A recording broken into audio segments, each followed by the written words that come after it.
Well, good Monday morning, friends. Mark Holmes here with my buddy Cowboy Joe Boo, as well as Joe Bear in the house. And as always, I want to say thank you all for watching, commenting, subscribing, and being part of the Joe Boo Sports Report. Without you guys, as well as you ladies, you know that this literally does not work. So let's get open for business here. Let's wake up the football gods. Hope everybody's having a great Monday. We got so much stuff that's going on. We had the Combine finish up yesterday.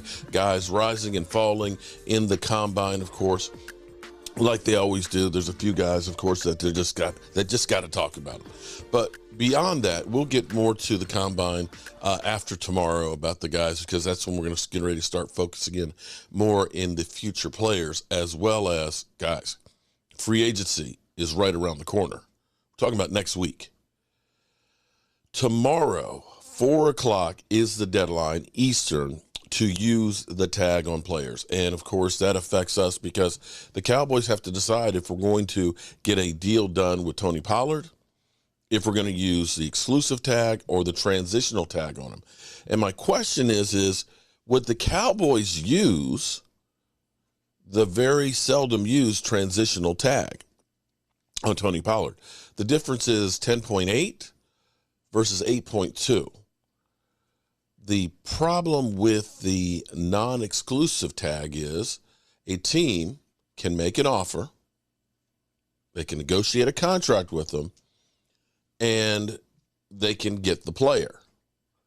But if you match the offer, you have the potential of getting 2 first-round picks.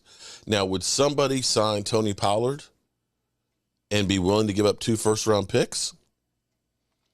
I'm not sure that they would. Now, the interesting thing is I believe the transition tag has only been used like 4 times. I think Kenyon Drake was the last time it was used on. And we are hearing that the Ravens may use the transitional tag on Lamar Jackson. So it could be 45 for the non-exclusive tag or 32 45 for the exclusive tag and 32 for the non-exclusive one. But there's a whole lot of risk for the Ravens if they do this. One, Lamar Jackson wants a fully guaranteed deal. If you use the transitional tag, somebody may sign him and be willing to give you 2 first-round picks.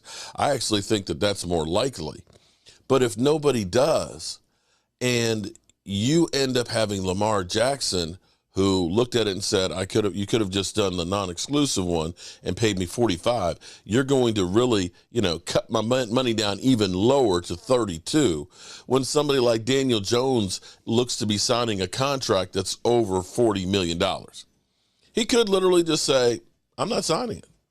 I'm not signing it. Or just say, I'm too injured to play. And this is a tricky situation because the last 2 years, Lamar has been injured going down the stretch. He is an MVP. He is the ultimate weapon. He has not had much help as far as weapons go along with it. So that one could get really ugly. Daniel Jones' situation, Daniel Jones literally has the Giants by the cojones. Because if they don't get a deal done by 4 o'clock tomorrow, or believe that they're going to be able to, they have to use the tag on him. If they use the tag on him, then they risk losing Barkley, or they have to pay Barkley. So at some point, somebody is going to get paid. They don't want to lose both of those players. They don't want to lose either of those players. And so Daniel Jones's agents know, if you want to make sure that Barkley doesn't hit free agency, you've got to get the deal done. And it's kind of like, wow.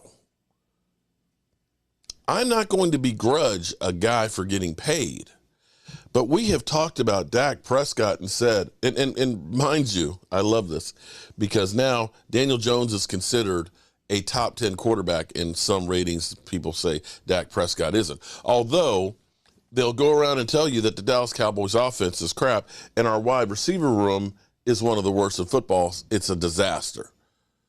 Of course, those things don't reflect on the quarterback. But regardless, Daniel Jones, a guy who averages 15 touchdown passes a season, who had a season where he fumbled the ball 19 times, is about to get paid in the 40s.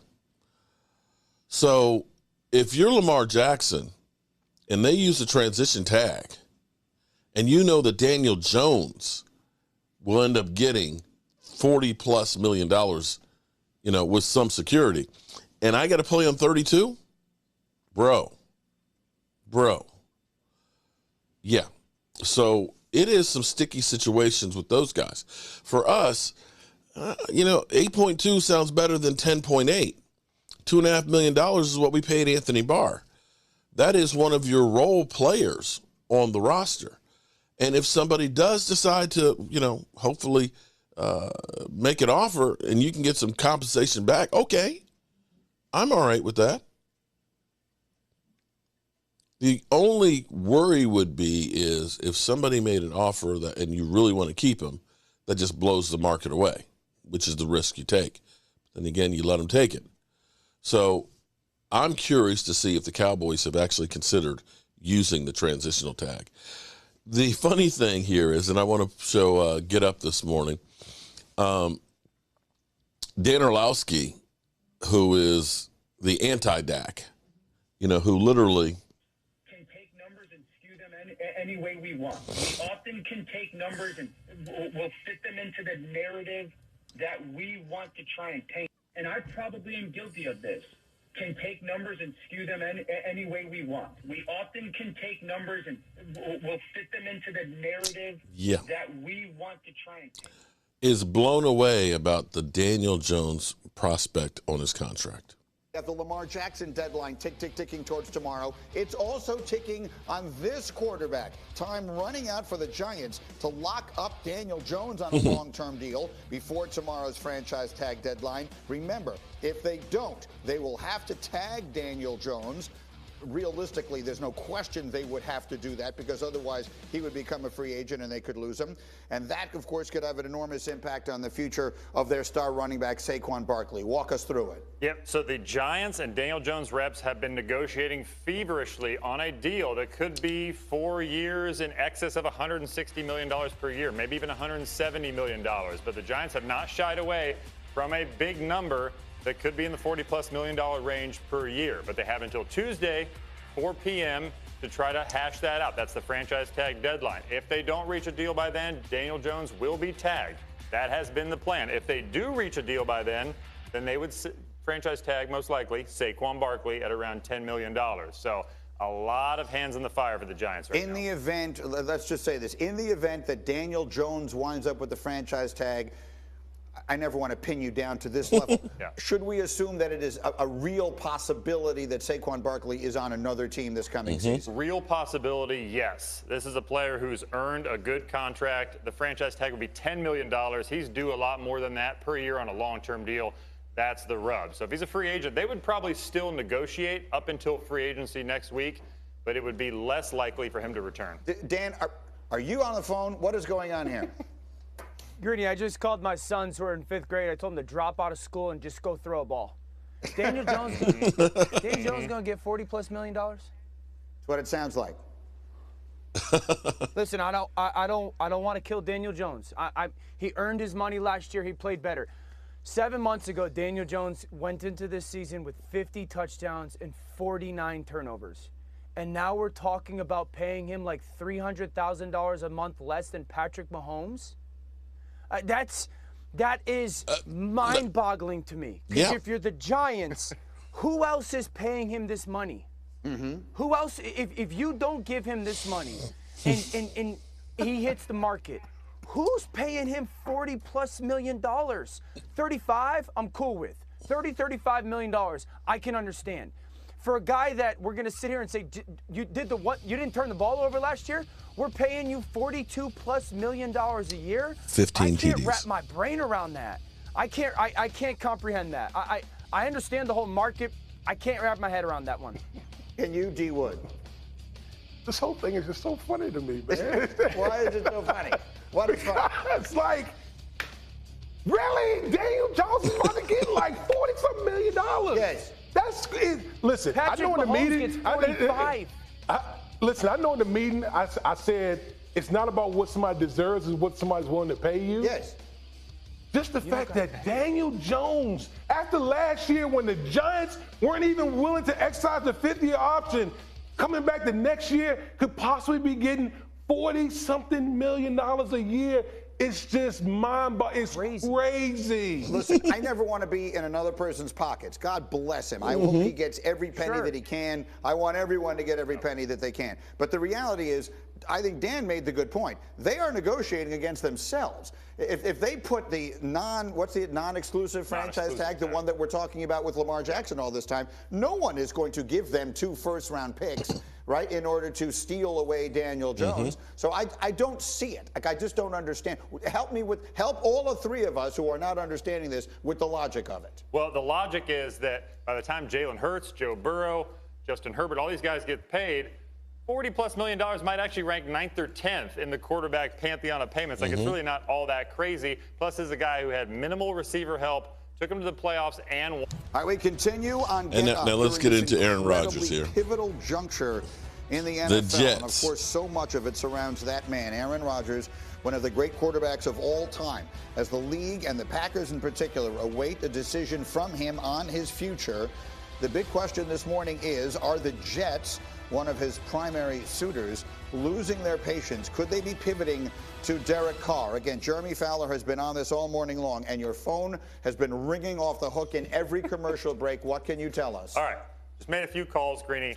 The Jets are not out on Aaron Rodgers. I can say that. Keep talking. But Derek Carr has a lean toward the Jets as his preference. And so the Jets appear to be in a great spot. But talking to multiple teams in the quarterback market, here's the sense right now, is that the Packers, with Aaron Rodgers in his contract, have a $58 million balloon payment this year.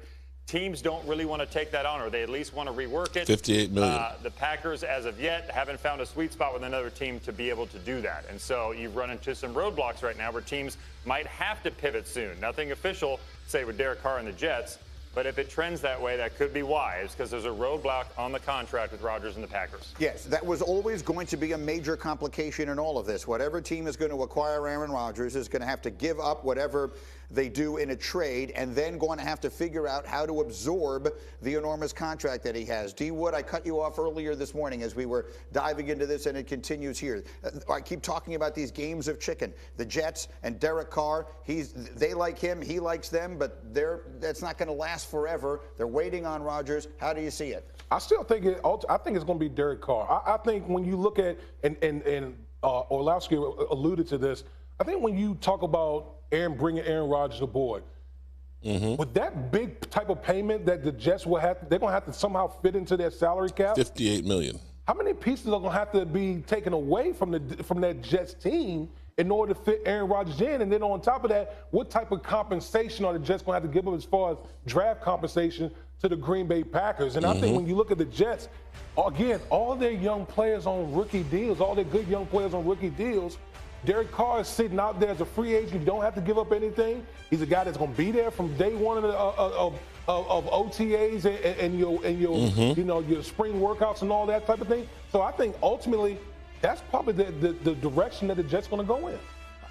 Dan Orlovsky, let's talk about the Rodgers piece of all of this. Yeah. Because Rodgers is the one who has the first decision to make. And if what Rodgers decides is that he wants to come back and play and he wants to finish his career where it has always been in Green Bay, that's when things get awfully interesting. How do you see it? Well, that's the best place for him to be a Super Bowl contender, is in Green Bay, unquestionably because of the roster and unquestionably because of the conference. But do the Packers want him to be there? That's the biggest kind of part of this conversation, and does Aaron want to stay in Green Bay? I have questions after Jeremy's initial report, Greeny. All right, and maybe he can answer, maybe not. So, one, where do the Jets lean? I don't necessarily really care right now where Derek Carr leans.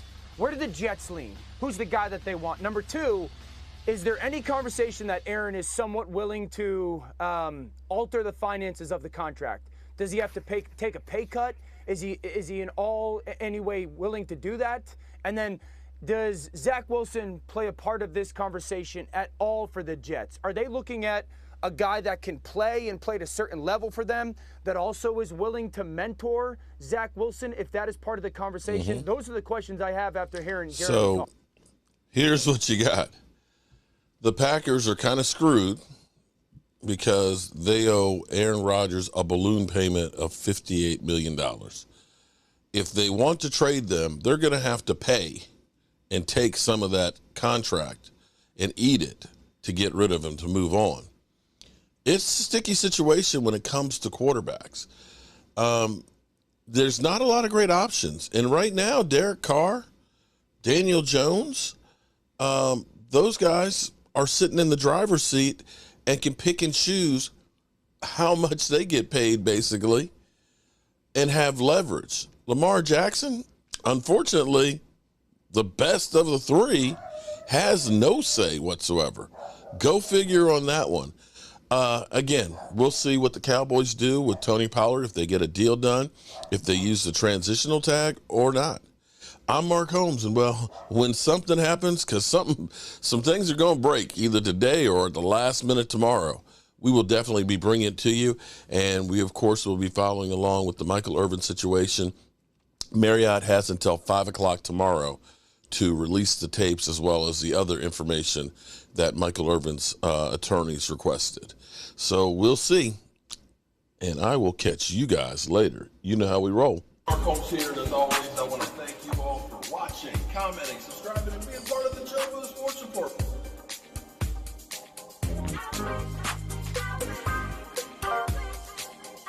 You did one hell of a job, and the only thing else I got to say is, how about them Cowboys?